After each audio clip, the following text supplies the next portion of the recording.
Hello everyone! Welcome back to another episode of Chito Cooks. So, ngayon, mag-o-open ako ng bagong series and this is going to be the Chito Cooks Pasta Edition. So, for the first episode, I'll be cooking Tuna Pesto. And I'm so excited kasi ito yung una kong magta-try na magluto ng pasta. So, I have the ingredients in front of me na.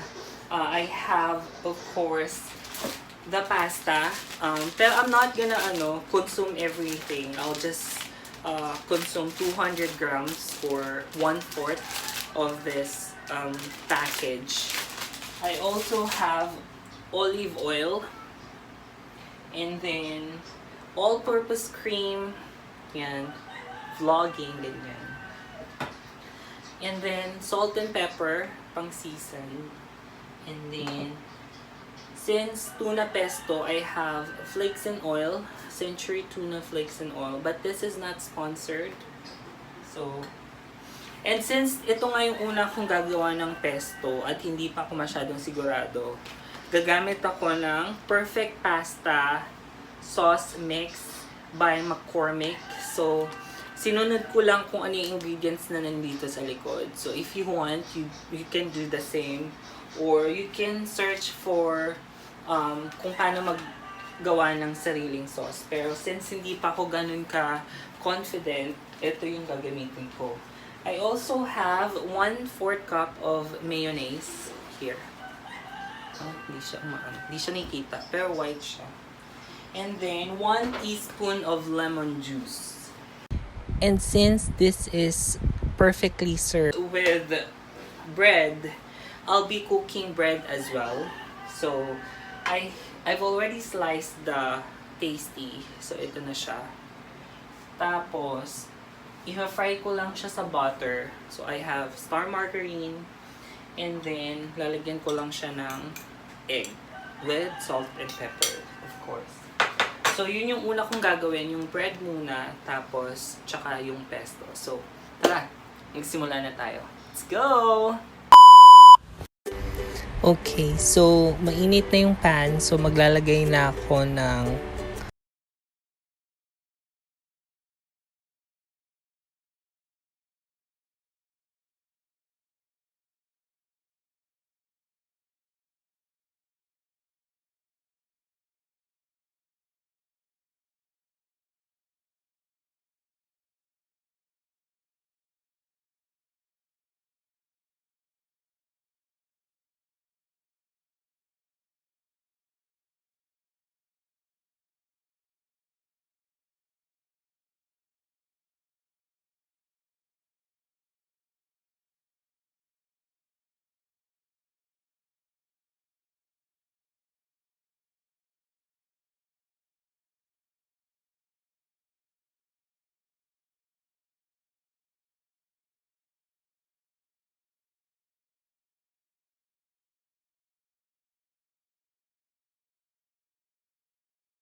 pesto. We'll just need 6 tablespoons of olive oil.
So ayan, titikman ko na siya guys.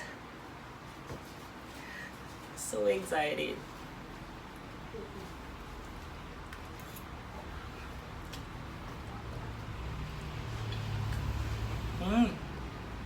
Ang sarap. Yung pagka-creamy nung sauce, sobrang perfect. Anyway, if you're new to my channel guys, please subscribe and hit the notification bell para updated kayo sa mga videos na i-upload ko pa. Plus the thank you guys, bye!